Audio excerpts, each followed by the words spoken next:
Hey everybody, Eric Switzer here for another episode of Your Favorite Game, joined by your favorite co-host, George Foster. Hello. And the gamer's editor-in-chief, Stacey Henley. Hello. Stacey, when we were brainstorming for this episode, we were looking for something a little spooky coded for the season. And I had thrown out like 3 or 4 things, and you picked today's topic, which is your favorite game with flashlights. Yes. And I'm glad that you picked it because secretly all I want to do is talk about flashlights every day for my whole life, and I have no excuses to. I don't want to get into what your game is yet, but there's a lot of games that you play that use flashlights particularly. It's true. I think you've just gravitated towards flashlights your entire life. I'm just such a lighting nerd in general, which I don't even know if is that a thing. I don't know, but I went to school for cinematography. I worked as a key grip, which is just a person that points lights in different directions. And I just sort of fell in love with the idea of painting the world with light, and I love that that's such a big part of video games. And the more that I thought about it, a big part of games back in the day, less so now that the sort of pre-baked lighting in games has gotten so much more sophisticated. But we'll get into that. I don't want to start. I want to hear your thoughts first. So let's start with you, Stacey. What is your favorite game with flashlights? So my favorite game with flashlights is Luigi's Mansion. Specifically, I'm going to talk a little bit about Luigi's Mansion 3 today. And the reason for that is, I think when you talk about flashlights in games, there's basically 2 ways, broadly, that you can use flashlights in games. The first one is to use it aesthetically, it's just part of the vibe. It's kind of part of the spooky atmosphere. Yeah. The world gets a little bit dimmer. You can only see in a specific corner where you aim the light or whatever. And the other half is where it's more part of a mechanic. You need a light to activate certain parts of the world. You can't access certain areas until you have a light. Maybe it's key to maintaining a sanity meter. Those sorts of things. Mm-hmm. And I really like that Luigi's Mansion essentially ties them both together, because unlike a lot of games that we're going to talk about today, I'm sure, it's not scary. Like, flashlights implies spookiness. We picked this, around spooky season. A lot of the horror games are very kind of dark settings. But Luigi's Mansion, well, it's set in a haunted hotel. It's obviously, very kid-friendly. It's, cast with a friendly ghost level of scariness. So I really like that it doesn't use the flashlight as maybe a little bit of a cheap gimmick in the way that some of the worst offenders for flashlight use have, but it makes it kind of part of the whole experience. You've got the vacuum with you, you aim it at the different ghosts. I just think it makes it a real part of Luigi's toolkit that really aids the idea of exploration that you get in that game, and probably because it's a Luigi game and there's like 7 million Mario games, because they've spun off into every different genre, with golf and tennis and the like. I don't always think Luigi's Mansion gets as much respect as it deserves. I think Luigi's Mansion 3 is worthy of being considered a top 10, possibly top 5 game on the Switch. I think it's that good. And I don't think it's ever really in that conversation, mainly because other Mario games are in there. People would put out Odyssey, and I think Odyssey is better. But Odyssey is kind of a shoe-in, that has to be there. And Luigi's Mansion just never really gets considered, which is probably on brand for Luigi. But yeah, I've always been a big fan of the series. I think 3 was a huge step up. And the way it uses flashlights in particular, I've always liked that kind of not scary horror. I love actual scary horror movies. Like, I watch a lot of, probably the main genre that I watch is horror movies, but I always like the ones that are less reliant, I suppose, on being shocking or kind of cheap thrills. And Luigi's Mansion is just excellent at that. Yeah, I'm glad you picked Luigi's Mansion. I think when you talk about flashlights in video games, the sort of 2 quintessential examples are Luigi's Mansion and Alan Wake. Yes, those are the first 2 people think of, and 2 completely different. Yeah, couldn't be more different games. But yes, They're both about a I'm tortured soul who's often undervalued in life. You know what? Actually, maybe they have more in common than I thought. I'm totally with you. I adore Luigi's Mansion, and it is deeply underrated in a very Luigi way. Was I don't it? like it. You don't like it, did that you say, makes George? sense. No, I don't. Too scary. Why not? I'm no. I just find it slow. I don't know. Apparently I have really bad taste, is what we're proving in this show. But yeah, I just do not like Luigi's Mansion. I tried the third one, tried the first, didn't try the second. It's never. Well, clicked. I mean, I probably would advise do them in that order. To be honest, I wouldn't say start with the second. I think the second one was Year of Luigi, if I remember correctly. Yeah, Dark Moon, right? That was the big well, there was Super Luigi U on the Wii. Yeah, and then Dark Moon, and then they also announced he was going to be in Smash, as if that was like, as if that was news to anyone. Luigi be there one day. That's the big thing. We'll see. No, maybe not a fan of that. No, I just it surprised me a little bit that you don't like Luigi's Mansion. I feel like it would be your type of thing because I know you aren't into horror as much, George. I'm curious as to what you're going to pick. Maybe it's more with games, but I feel like with movies you don't really get into the horror stuff. No, I with games I like horror. With movies, it depends. I'm quite squeamish. My pick is not as interesting as that. I don't know if we're going to that now, but go ahead, George. What's your favorite game with flashlights? So I have a prompt for mine, and I'll show it. Is it a flashlight? No, my favorite game with flashlights is The Last of Us, and I will tell you why.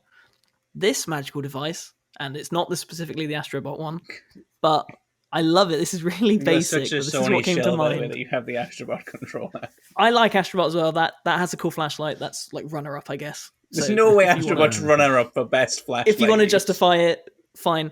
But in The Last of Us, this is really basic. But I remember when it came out on the PS3, it was very cool. When your flashlight's running empty, you go. You have to shake the controller. You have to shake that. And I know that's really like dumb. I know that's like base level brain serotonin enjoyment stuff. That was a sentence, I'm sure. But it works. I don't know why. It's one of the few gimmicks of controllers that I've always been, yep, that's cool. And I'll tell you what, when I was playing Silent Hill 2 Remake, the flashlight in that flickers when you're near the enemies, it flickers as well. And instinctively tapping the controller. And for me, I don't know why, that was recently as well, so I had time to think about it. I was like, no, Last of Us clears. Yeah. The flashlight in The Last of Us is maybe the best flashlight ever, and the tapping is maybe the least interesting thing about it. Tell me other reasons as well. Then make me sound smarter. Well, so in sort of a pre-ray tracing era, I think once ray tracing becomes more than just sort of a buzzword for why your PlayStation 5 Pro should cost $800 or whatever it is. Like once that is just sort of a standard of how lighting is approached in games, we're going to look back at The Last of Us as something really revolutionary and think like, oh my God, how did they do that? Because The Last of Us flashlight, the tech behind it, that thing does very realistic lighting in a way that no other game before it really did. Just the way that it can do reflections, right? When you shine the light at a green wall, it will reflect green light, and I think to your credit, like the gimmick of having to tap the flashlight is part of how much that game makes an effort to make the flashlight real. When you shine that light at someone's face, they react to it. Like the flashlight isn't just a increase the lumens in this scene because it's too dark for the player, right? It's an actual object in the world, which is a little bit ironic because the flashlight is infinite and it's never addressed. Like there's no, like for a game that's trying to capture realism so much, there's never any moment where people are like, hey, how come how come we literally have no technology left and yet we have these infinite flashlights? It's a tap flashlight. They're from the future. Just yeah, that's how they work. I have a tap flashlight. In my like car emergency kit, it's the handle, you squeeze it, and I guess like you squeeze it enough, it powers it up. But I guess that's how the Last of Us one where you just bang it a little bit to keep it going. There is a lot in The Last of Us, though, like that. Like, there's a lot of things in The Last of Us that you can complain about the crunch culture and how many devs they have working on them and how long they take. And certainly there's issues people have with the narrative and the nihilism behind it. But the technological effort that goes into both The Last of Us games, it is, once you break it down, really astounding. I think the problem sometimes is you need to break it down and you think, well, why bother when games cost so much? But like in the rope physics, the fabric physics, I remember you telling me you went, I think at GDC, talking how the arrow flight simulation worked. Like it had realistic and player responsive like yaw on the arrow. Like the way they use the tech to make the game feel real, I think is really special. But the one for me in The Last of Us that really stands out isn't even in The Last of Us. It's in the lost levels. They cut it from the game. Because you go through the tunnels and you have the flashlight. And the flashlight doesn't start work. So you do, because you've been trained to by the game. You start, tapping the flashlight, and it comes on for a second, and Ellie sees Joel's face in a clicker. Oh yes. And then the flashlight goes off, and then just a regular clicker because she's I love that remembering so the trauma of Joel's death and all the various emotions she has around that as she pursues Abby and her crew. And I think that for me is the clever part of the shake. It's not just there's a game. It feels like I'm using the flashlight. It's a gimmick. That to me is not too different from when you blow into the controller in Astrobot, which is probably mine because we've just mentioned Astrobot. Like it's fun, but I don't necessarily know that's anything more than fun. It's just kind of Sony told us we need to use the power of the DualSense, so we're doing it. Right. But I think the one because you're so used to almost kind of most people, unlike George, are pretty kind of bored by it. It's kind of go, all right, yeah, shake the controller, and then you see Joel. It like jolts you out of that stupor that you have. Jolts you. Well, to that point, it's I think it also plays into, especially if you play on grounded like I do because I'm cool. That moment you take to smack the controller because you're not. I guess visual cue again. If you're holding it like this, you're taking your fingers off the button. Listeners who can't see. Yeah, this is a very nice controller. Imagine, but you're taking your fingers off and you're going like that. No, that's time taken away from. I don't think you need to adjust your grip so much, like you're playing like Armored Core 4 and like hold it up. I think you can just shake it while it's in your hand. But I do take your point. Yeah. It disrupts your aiming. It takes you out of that kind of. I don't play on grounded because I just don't have the time. I don't care. But I imagine it takes you out of that kind skill of locked issue. In. It is a skill issue. I don't care enough to play The Last of Us 7 times to get better at killing the dogs that run at you. Realistic lighting is in a lot of ways kind of like good sound design. Like the better it is, the less you notice it, and that's sort of the point, right? And what The Last of Us does with just with like it's the way that the flashlight casts shadows.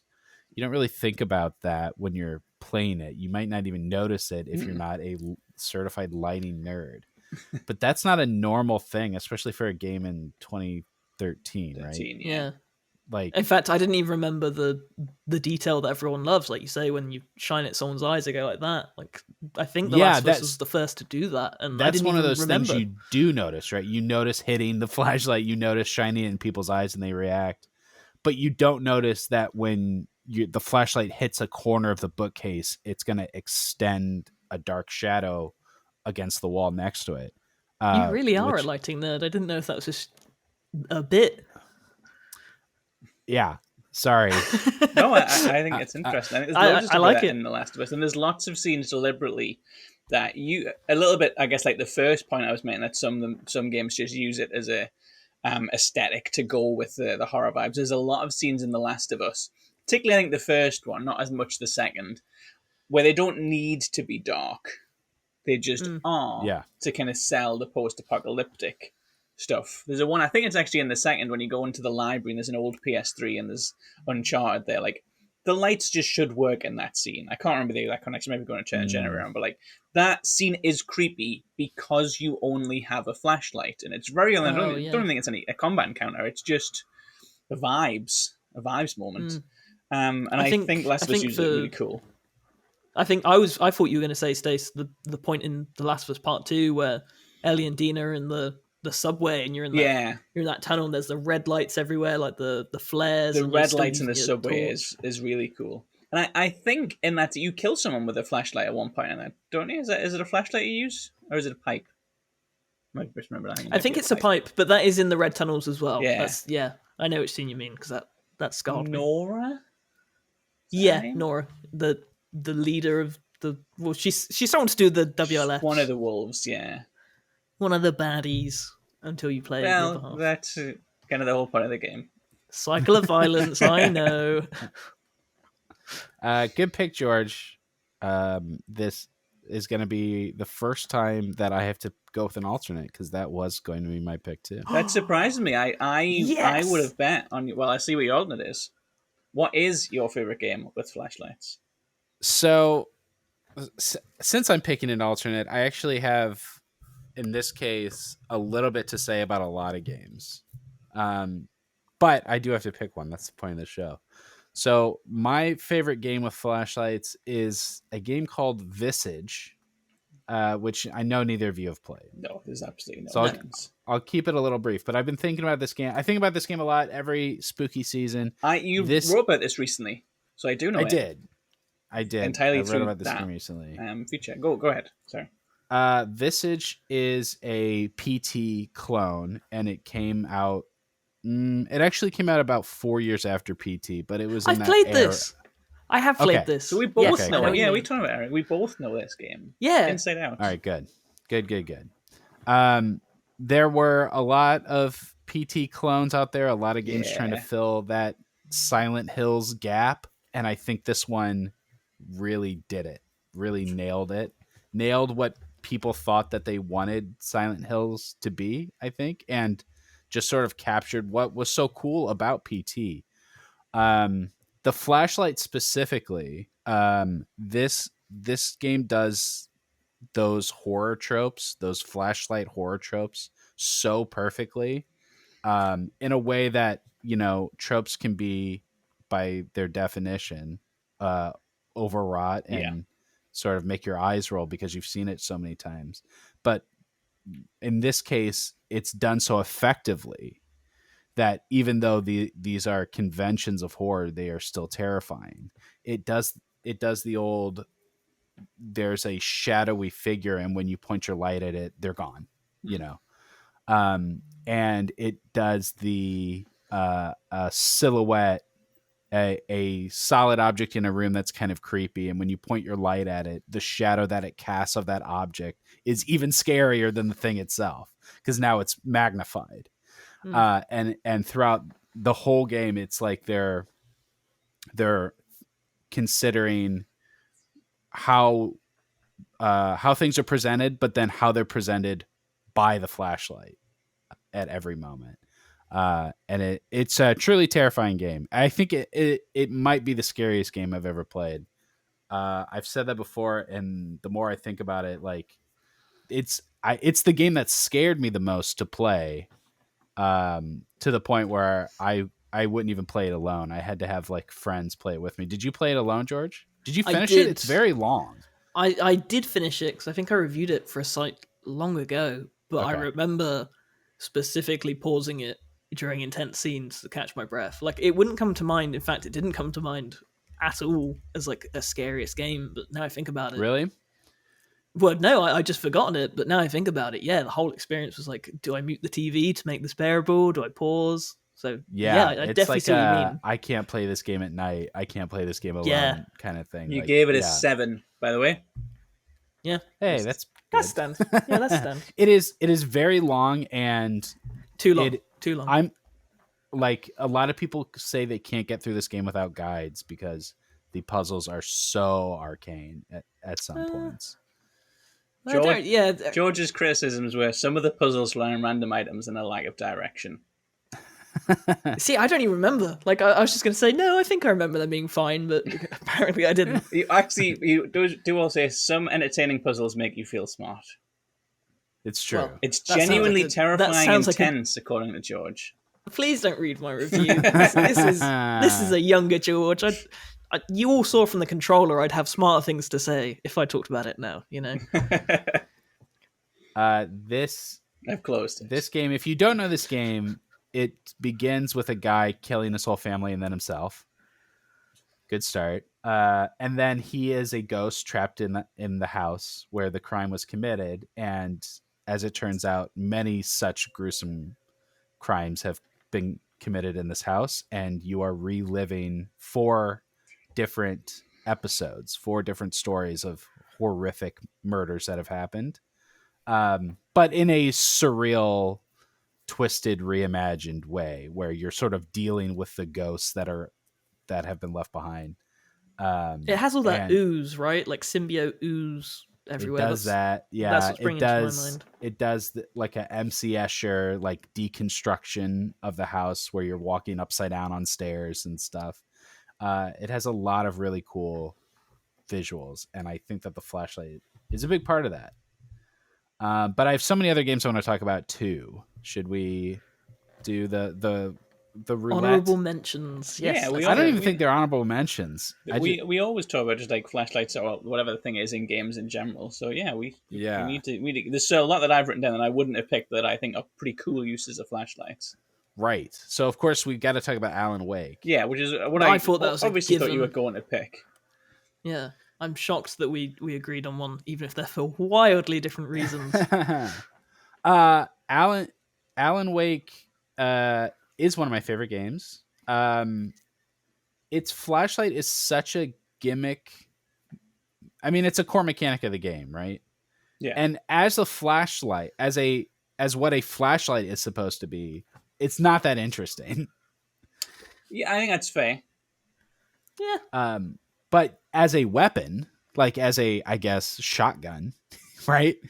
It is kind of novel and cool. Like it's not the only game that uses a flashlight as a weapon, and we'll talk about those other games too. Would you count the Angel Light as a flashlight from Alan Wake 2? Because that's that's a light that I know you have a lot of affection for. I find very interesting. I think that's a core part of the game. Because you're right. The Alan Wake one, it's cool. But if the Angel Light counts, I think that goes way beyond. That's quite cool. That's a core building block for a completely unique type of level design. I do have a few thoughts about like alternative flashlights, like something different than a thing you hold in your hand and point to shine light. And I had not even thought of the Angel Light as being one of those. Obviously the Angel Light is taking light from a source and putting it into another source. But the fact that you control that does, I think, put it into the flashlight realm, right? And they made a flashlight of it. They made like a plastic tat flashlight that you could buy. God, I wish I had that. George, do you have that? No, I wish. I wish I had. Why'd you ask me? I don't have everything. I have the thermos. Yeah, I had the thermos. You have the thermos too? Gave it to a friend. What do you mean? Why do I ask you? Because you have everything. Yeah, you would have all the stuff. I do. We've seen my snazzy Astrobot controller. The world knows. And the Dead Rising. Jack, that's still behind you. From the first episode. It's a champ. Yeah. Stacey, very clever. I think if I would have thought of the Angel Light as a flashlight, that would have been my choice because I love that mechanic. Yeah. That the way that it that snap transformation of a space, as though you're being teleported, and I think you probably are, right? Like, yeah, I think it's one of those that like it uses the power of the PS5 in the way that like Ratchet and Clank does. And I really loved Ratchet and Clank's rifts. I really liked when they had a very specific callback to it in Spider-Man. I thought that was very clever. But it was a little bit like Last of Us making you shake the controller. It was very much pointing at it. It was like, look what we can do. We can now completely change the speed of which games are played. And as a result, it felt less interesting. Alan Wake kind of lulls you into thinking it's not that smart or technologically advanced. It's just kind of a cute gimmick. But I imagine there's so much going on under the hood with that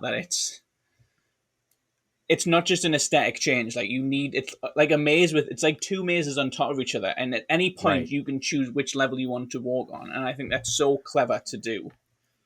I actually did hear from Remedy when I previewed this at Gamescom last year. Yeah. And they showed it off for the first time. That was the first time I ever showed the thing, and the whole room went like, "What?" And including me. And I believe someone asked at the time, one of the developers, like, "How is that possible?" And if I remember correctly, it's 2 levels at the same time. Yeah. So makes sense. They're swapping into a different map place, I guess. I'm not a developer, clearly. No, I think that's the explanation. That's just incredibly difficult to do. All the kind of collision with the player's always got to be in the same place. The player has to feel like the level is completely different, but the space that they can stand in needs to be exactly the same. I think it's really clever. Yeah. I also think it's a perfect justification for the Remedy connected universe, because it's such a, like, you could have put that in Control. It's very Control. And the whole connected universe thing is like such a meme, And now it's getting a Fortnite. It's getting a Fortnite? Yeah, what's it? FCB Blasters, or that kind of called. Oh, yeah. I forgot about Friggin' bomb call. I've already forgotten about it because I just don't care about a Remedy universe shooter. Okay, if there are 3 games that people think about when you say Flashlight, it's Luigi's Mansion, Alan Wake, and Metro, right? Metro. Metro is a good one. Metro's Flashlight is very cool. It is like Alan Wake, both luminance and a weapon, because you can use it to make the bugs run away. And I think you can kill them if you focus the beam on them long enough. Won't they burn up? I think it's been a long time since I played Metro. Yeah. It's the same about it being a long time, but I think that's how it works. It's not as dramatic as Alan Wake's. Like it's a much longer weapon. Slower weapon. It's the first tool. Like, it's the first thing that happens in the tutorial is them showing you how to use the flashlight. Like, that's how sort of core that is. Would we count a flashlight as, you have the lighter. You have the lighter that's really cool, lights the way. I mean, it's not a flashlight, but if we're counting something that's in your hand, lighting a path forward. I've got a couple of examples like that. I think they're worth chatting about here. We're never going to do what's your favorite game where you hold a lighter in front of your face to it. So we may as well talk about it until next week. Yeah, lighters are really fun because of the variability, right? Like the flicker effect. That was one of the first times I remember being tend to be very temporary as well, lighters. Like, I know we said, like, The Last of Us, you just have a flashlight forever. A lot of games do just give you a flashlight forever, or batteries, or like bullets, you find them, but lighters tend to be scarce. You know, one use. Maybe it's used for a specific scene or disposable, I think that. So I think that they usually have a bit of added variety. I'm going to assume that we've seen this in a trailer so that it's okay to talk about, but Indiana Jones has a great lighter. Probably the coolest one. Stay tuned. I can't recall. I'm a trailer nerd. They are selling. Give it a collector's edition comes with a lighter. So okay. Yeah. Is what I know about. Ask me in a few months if I have that, and I might. And he uses it in Temple of Doom, I think. Anyway, awesome lighter in that game. As a flashlight, right? That's what we're talking about. I don't know. If all 3 of us have not played Metro in so long, I'm definitely going to play the VR one. But that's a weird series, right? It's like, it's very popular, but nobody talks about it that much. Yeah, it's an odd one because it kind of has a little bit of, I guess, what would be the word, like a mass audience. Like, I feel like there's semi-casual gamers who would know it, not on the level of like a God of War, but possibly on the level of things like Alan Wake. You know, like people kind of have heard of it and know there's a new one coming out. Maybe it's not in VR, but in general. And obviously it's a huge franchise within gaming. I don't know what its sales are, but they'll be up there. But it's never really, it's not really anyone's favorite game. I'm sure there's people listening, it is their favorite game. But this is the one thing it's known for, and none of us considered picking it for our favorite game for this. Like Yeah, it's just a little bit of an also ran. It's an interesting one, probably because it's a little bit not as much as Stalker, which it often gets put in with, but it's a little bit obtuse in terms of its systems. Yeah, true. That's what's always put me off. I appreciate more the insular effort that goes community, into all that stuff. really but hardcore gamers who are just they only play Metro, or only play games like Metro. Let's say Metro #1 fan is commenting on this, saying, "I love Metro. How dare you?" I have a trio of games where the enemies react to the flashlight. Metro was the first one. The second one is Left 4 Dead. That's an obvious one. Yeah, damn, that was my second choice. Yeah. I think the way that you had to turn off your flashlight while you crawled past the witches was such a memorable experience, right? Like, such a scary. Most of that game is not very scary. You're just blasting. It's so hectic dudes. the rest of the time. That's the big thing. Like most games, I think, where you have I was going to say a lighter there, where you have a flashlight, you don't necessarily change how you play. Like one that we haven't mentioned, but like in Resident Evil, like sometimes there's a flashlight in certain things, and it doesn't really change things. You don't really play any differently. You're still zombies around, still whatever. Even The Last of Us, I think, to that extent. But like with Left 4 Dead, they're dramatically different scenes or sequences when you have the flashlight, which I think makes them interesting. As soon as you hear that crying, the music changes. It becomes like those sharp strings, and then you're crouched, your flashlight's off.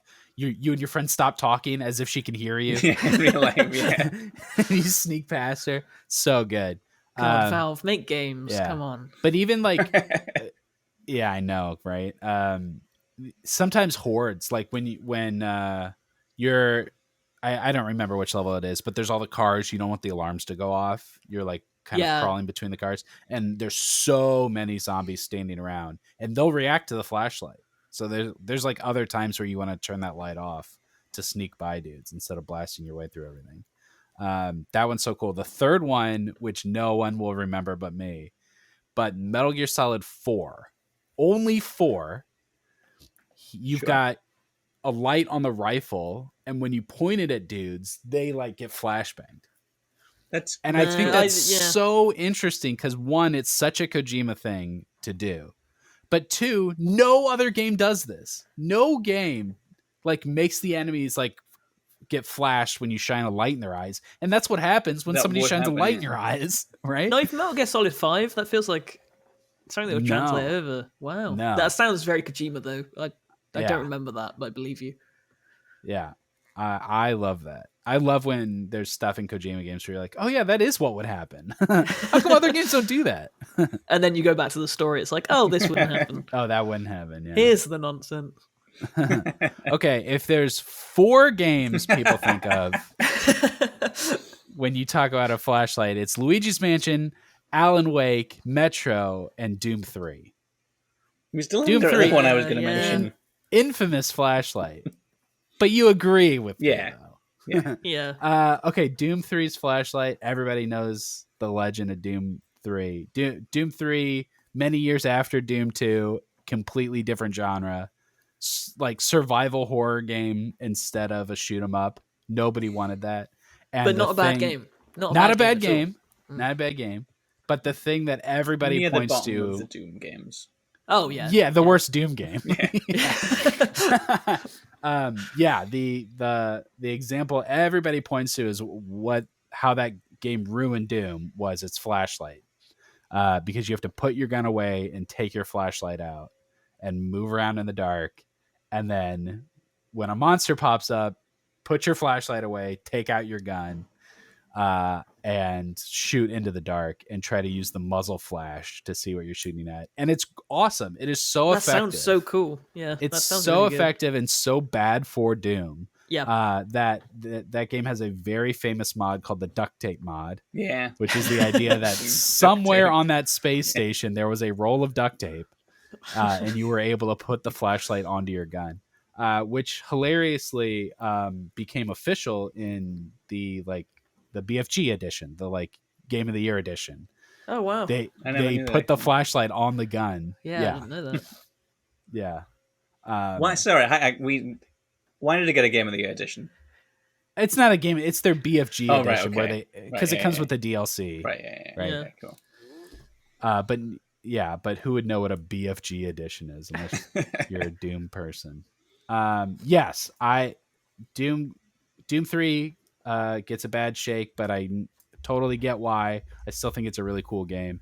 And I guess to the complainers' credit, that game was heralded for its super advanced graphics. It was one of those the most next gen game ever games at the time, and it was so dark you couldn't see anything. Right? Like they made amazing graphics and then made it pitch black.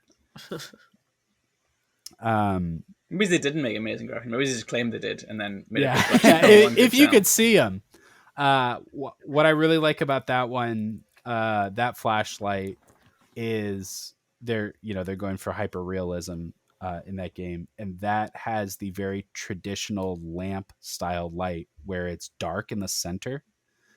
And when you look at flashlights in old games, they had the dim outer circle, the bright inner circle, and then that really dark spot in the middle, because that's what lamp style flashlights with a light bulb in it would look like. But of course that was in like space in like 2077 or whatever. We weren't using light bulbs.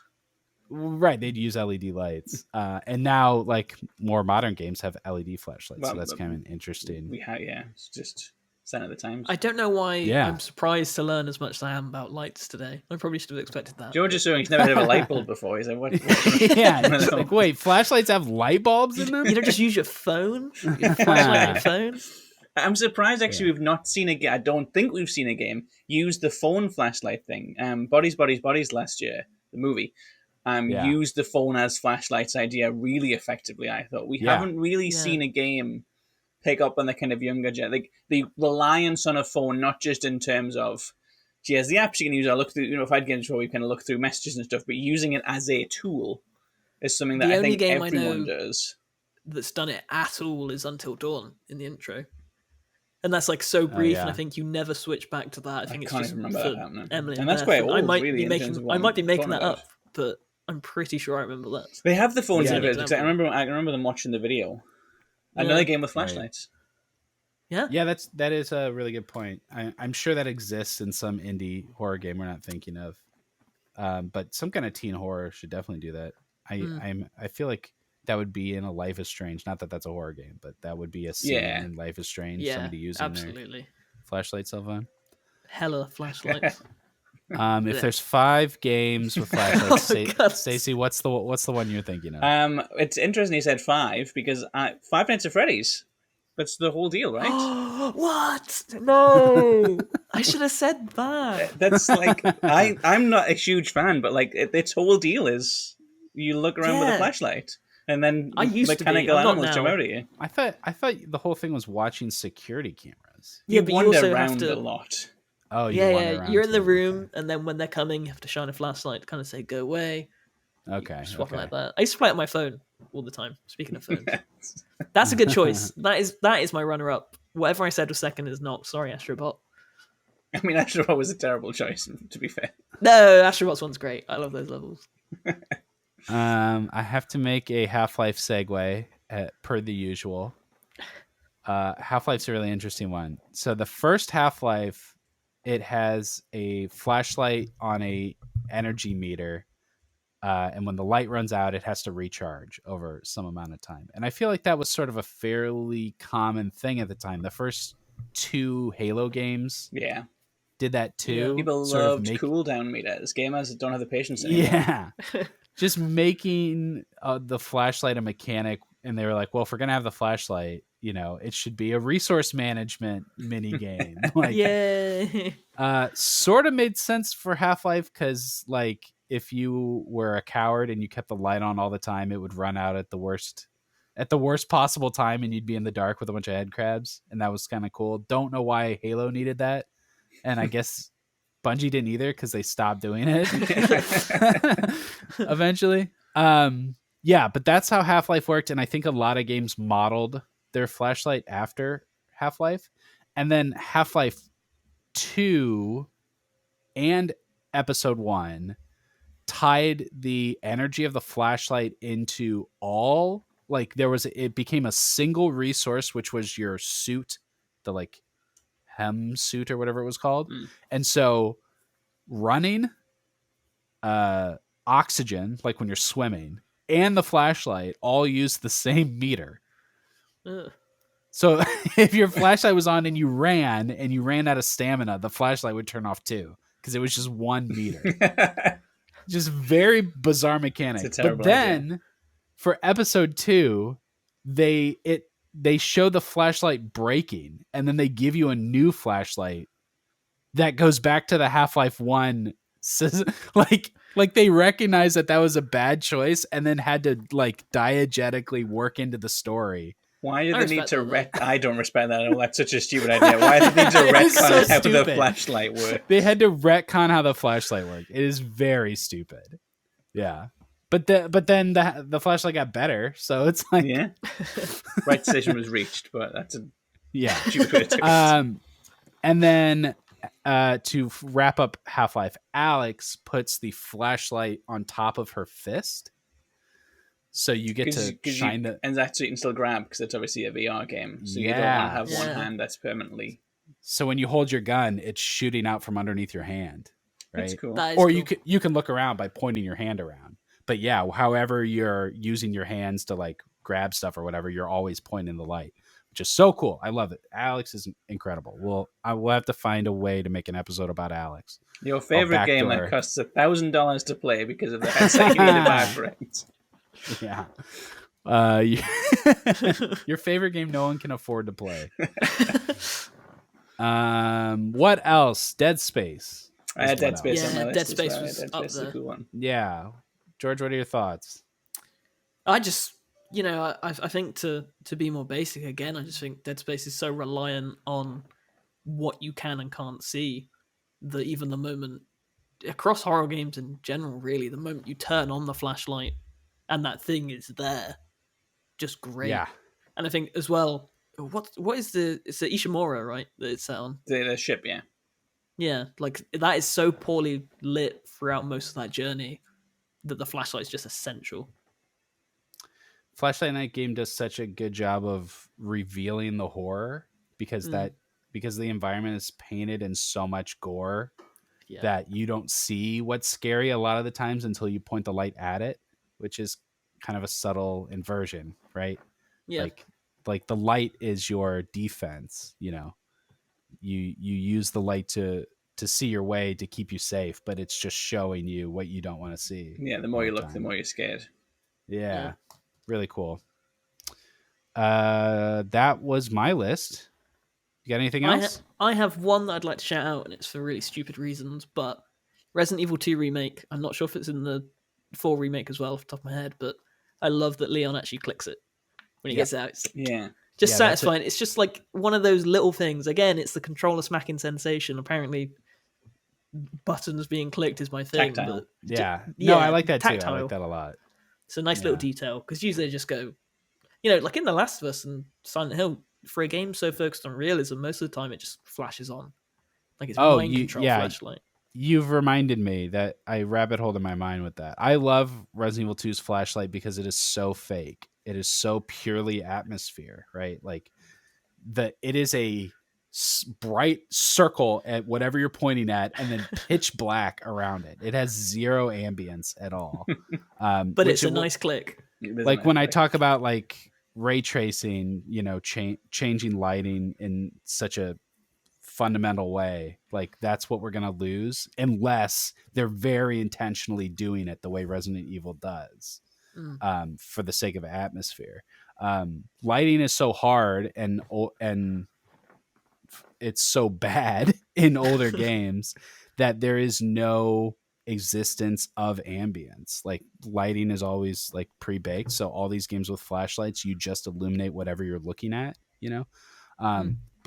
but one example to the contrary I forgot to bring up was Fallout, because the Pip-Boy is supposed to be the flashlight, right? You're like turning on the screen, and it creates a 360 ambient glow. It's not a directional light.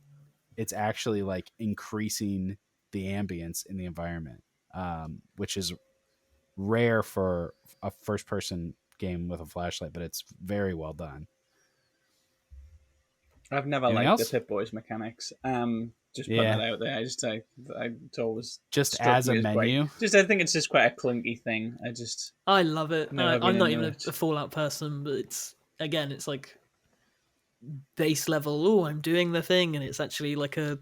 Do you have a menu on the Pip-Boy? arm. Do you have it like a No, I plastic don't. Pip-Boy? I've got a Vault Boy somewhere over there, but I'm not that much of a nerd. Okay. I respect it though. Again. Yeah, the other one that I had, I didn't pick. It's not a flashlight, but it kind of comes under the idea of holding a thing that gives you light. Obviously, a huge part of a game that neither of you were that big a fan of, Baldur's Gate 3. In Act, everyone else in the world loves this game. Sorry. In Act 2, the whole thing is you need to get the specific lights that allow you to, go through the specific darkness, and you get the lantern. It has the pixie inside, and then you can speak to the pixie and be like, "Oh, do you want me to set you free? If you want to be nice," and then you set her free, and you don't have a light anymore. I think that's a really cool inversion of that is cool. Games usually, if you do the right thing, then nice things happen to you. Usually games are do the right thing, be rewarded. Do the bad thing, it's kind of cool, and maybe you'll get some evil rewards. But this is just she was very foul-mouthed, which I always like when they do pixies that aren't just Tinkerbell characters. And she says, "Well, I'm a prisoner, and you're holding me here. You're this is not fair. You've got to let me out. And if you want to be a nice person, you go, oh yeah, sure." I was like, okay. Now you don't have a light anymore. Now you just wasted the last 2 hours you've spent on this mission trying to kill this spider beast, and now you've got to go and do it a long way anyway. So I don't like Act 2 as much in Baldur's Gate 3 because I think it's too focused on its core idea. It disincentivizes exploration in a way a game like Baldur's Gate, in my opinion, should not. But the flashlight mechanic I think is really cool. And it's not a flashlight; it's an old style lantern. But I think that's a fun. That has reminded me. That's reminded me of one as well, Stace. And it's really obvious, and I can't believe it didn't jump to mind. But the lightsaber in Jedi Fallen Order, when you go into a dark cave and you just hold it above you, that's super obvious. Of course, a lightsaber. Lantern. Yeah, that's just cool. Very cool detail. Yeah, I like lanterns. I think Hollow Knight has a cool one, which is just glow bugs. Yeah. Yeah, you could also say Animal Well. That's a good example. You could, yeah. Mm-hmm. Yeah. Mm-hmm. Damn, this is surprisingly packed. If we start doing lanterns, we'll move. I know I did it first, but we'll move on a million. In a year's time, we can. When everyone's forgotten, we'll do lanterns, and I'll do Baldur's Gate again, and you'll both whine again. Yeah. Well, okay, one more because it feels topical. The Crash Bandicoot level where you're lighting up. Level 25. Yeah, level 25. It's the last level of the game. That's what I was trying to say. Bug light. Where is it in Egypt? Yes. So you get the bug, it flies with you, and then eventually it just floats away, yeah. And then you're in the dark again. Great level. Astrobot just kind of did the same thing. But tons of platformers have done it, right? Yeah. Isn't that there's an Astrobot level where it lights things up for a moment. Yeah, that's the one where you get Resident Evil characters, where you get Jill and Chris. Yeah, isn't it? You also get that flashlight. Is it Jill and Chris? Is it Leon? Illuminates paths. Jill is in that level. I can't Jill, remember Chris, Leon. The two of them are somewhere else. Two of them are in the speed run things, and two of them are in that level. Yeah, Jill is definitely in that level because you have. I think Leon's the other one. Yeah, Leon on the wall maybe with the spiders. I just played it and I don't remember it that well. Great game, though. Crash 1 did it first as well. The example I said was Crash 3, but Crash 1 actually had one in Cortex's Mansion. I think I had two in Cortex's Mansion, but I can't remember when exactly they were. But they were also you have a light source for a brief period, then it goes away. Yeah, I'm glad to agree on a Crash opinion for once and not say that the water levels are absolutely awful. Water levels are great. And the jet ski levels are great. I'm like, what? No. Light in the dark. We'll have to find another way to talk about light again. Yes. Eventually. Please, Eric. Well, Destiny does a bunch of really cool stuff with light. I don't have Lightfall, for example. Yes, like Lightfall. And its flashlight just turns on when you need it. Just anytime you're like, oh, it's kind of dark in here, your flashlight just turns on as if it was mind activated. It reads your mind. Yeah. Okay, cool. I think we can wrap it up. Is there anything else to touch on? I don't think so. I can't imagine another game with a flashlight we have not touched on. I am stunned at how many I forgot. Very good. Well, those are our favorite games with flashlights. But what's your favorite game with flashlights? Leave us a comment. Let us know. And that's it for this podcast. We'll be back next week with another episode. Thank you so much for watching. Don't forget to like, subscribe, hit the bell, and visit us at thegamer.com. That's The Gamer. No spaces. And happy Halloween.